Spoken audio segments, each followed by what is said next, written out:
Bonsoir à tout le monde. Merci d'avoir répondu massivement à notre invitation. Cette réception fait partie d'un programme de contact et d'échange que l'ambassade a mis en place depuis mon arrivée il y a bientôt 6 mois. L'objectif de ce contact ou de cette soirée est double. D'abord, vous informer sur les actions prioritaires de l'ambassade dans ce beau pays qui est la Belgique. Et le deuxième objectif, c'est de voir ensemble les voies et les moyens pour continuer à échanger, organiser nos échanges, et assurer leur continuité. Vous savez, la mission d'un ambassadeur, la mission essentielle, c'est d'œuvrer pour la promotion et le développement des relations bilatérales entre les deux royaumes, le royaume du Maroc et le royaume de Belgique. Ces relations, les relations qui existent entre nos deux pays, sont excellentes sur le plan politique, sur le plan économique, sur le plan culturel et humain. Mais il reste largement en deçà des attentes des peuples et surtout des opportunités de développement et de promotion.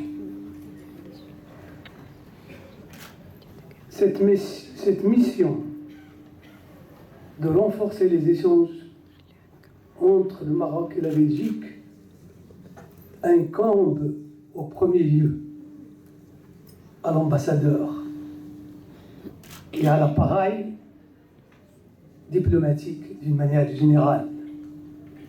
Mais je pense que cette mission vous interpelle, vous aussi, en tant que communauté marocaine ou d'origine marocaine. Vous, jeunes d'aujourd'hui, les acteurs de demain, vous, étudiants d'aujourd'hui, les talents et les compétences de demain, vous êtes appelés à impulser un nouveau souffle à cette belle entreprise maroco-belge. Vous serez appelés dans les prochaines années à jouer un rôle plus important dans le développement des relations entre le Maroc et la Belgique. La deuxième action de notre ambassade, c'est d'accompagner la communauté marocaine installée en Belgique. Beaucoup parmi vous sont nés ici en Belgique. Ce sont des enfants des générations qui sont arrivées dans les décennies antérieures. Et vous savez encore que la communauté marocaine est la première communauté musulmane en Belgique. Par son nombre, mais aussi par son poids politique, économique et culturel. La présence marocaine en Belgique remonte quelques décennies. il y a quelques années, le Maroc et la Belgique ont fêté, je pense, 50e anniversaire. Mais pour moi, la présence marocaine en Belgique remonte quelques décennies avant. Je pense que le commencement de la présence marocaine en Belgique, c'est la bataille de Gembloux. C'est la Deuxième Guerre mondiale, où des milliers de Marocains ont laissé leur vie ici, en Belgique, ont versé leur sang sur les terres de Belgique pour défendre la liberté de la Belgique et la liberté de l'Europe. C'est grâce à leur sacrifice que, aujourd'hui, le monde jouit de la liberté, du progrès et de la paix. Bien entendu, la deuxième génération est arrivée dans les années 60. Vos pères et vos grands-pères qui ont joué un rôle remarquable dans la reconstruction de la Belgique et dans son développement. Et beaucoup ont réussi. Et la preuve, c'est votre présence ici ce soir. Malgré les souffrances, malgré les conditions dures, malgré toutes les difficultés, ils ont consenti des sacrifices énormes pour que la Belgique aujourd'hui puisse avoir une élite belgo-marocaine de haut niveau, présente dans tous les domaines. C'est pourquoi je pense plusieurs parmi vous, surtout ceux qui sont nés en Belgique, vont renforcer cette présence en Belgique, des Marocains en Belgique. Et la communauté marocaine, aujourd'hui, est bien installée dans ce pays. Et notre mission, nous, en tant qu'ambassade, c'est de prendre en considération ces données objectives. Et notre mission, c'est d'accompagner le processus d'enracinement auquel est engagée aujourd'hui la communauté marocaine. De l'accompagner à travers l'amélioration des services consulaires, l'accompagner à travers l'action culturelle, l'accompagner à travers l'action éducative et religieuse. Notre souhait, c'est que cette communauté puisse réussir encore davantage son intégration et son projet de vie ici en Belgique, tout en gardant des liens étroits et solides avec son pays d'origine. Voilà, mes amis, les deux missions principales de notre mission diplomatique. Votre présence aujourd'hui, pour moi, c'est un témoignage de l'attachement, de l'affection que vous avez pour votre pays, le Maroc. Votre témoignage, votre présence aussi. Pour moi, c'est une reconnaissance des efforts que votre pays n'a cessé de déployer, notamment depuis l'avènement de Sa Majesté Mohamed VI. Un pays qui a un véritable chantier dans tous les domaines. Un pays aujourd'hui, de la vie de tout le monde, constitue un modèle de développement, un modèle de progrès et un modèle de liberté. Aujourd'hui, vous, en tant que jeunes, vous pouvez parler du Maroc avec fierté. Vous pouvez parler du Maroc, comme on dit, le bled, avec la tête haute. Vos interlocuteurs vous écoutent avec intérêt. Et oui, parce qu'ils apprécient la dynamique de réforme qui est engagée aujourd'hui au Maroc. La communauté internationale apprécie également tous les efforts de réforme que le Maroc ne cesse de faire.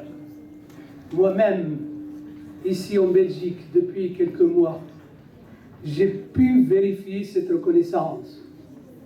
J'ai rencontré des dizaines, plusieurs dizaines de responsables politiques, d'élus, d'autorités nationales et régionales, d'intellectuels, d'acteurs associatifs, tous unanimes sur le fait que le Maroc aujourd'hui est un modèle de progrès, que le Maroc aujourd'hui c'est un îlot de paix dans un environnement secoué par de graves secousses, dans un environnement sans perspective, pour ne pas dire avec des perspectives très sombres.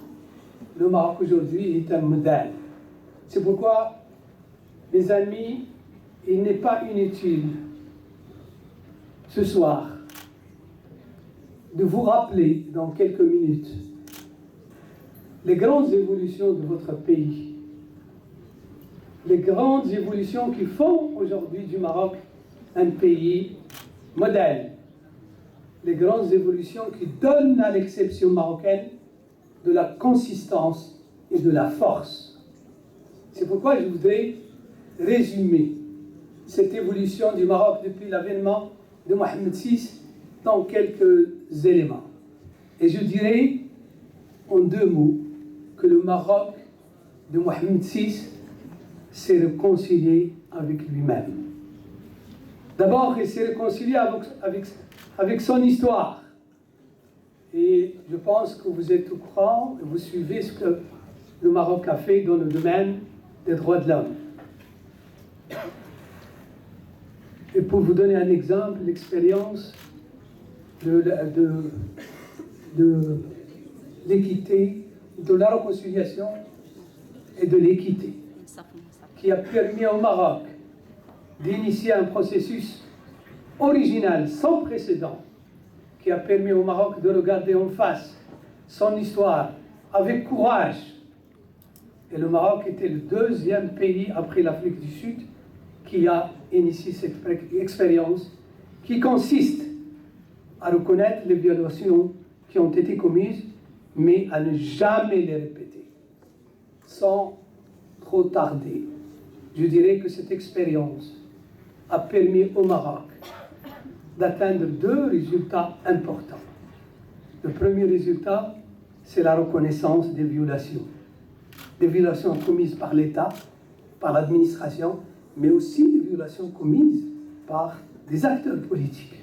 Et souvent, la violence génère la violence. Et cette reconnaissance a abouti à une réparation.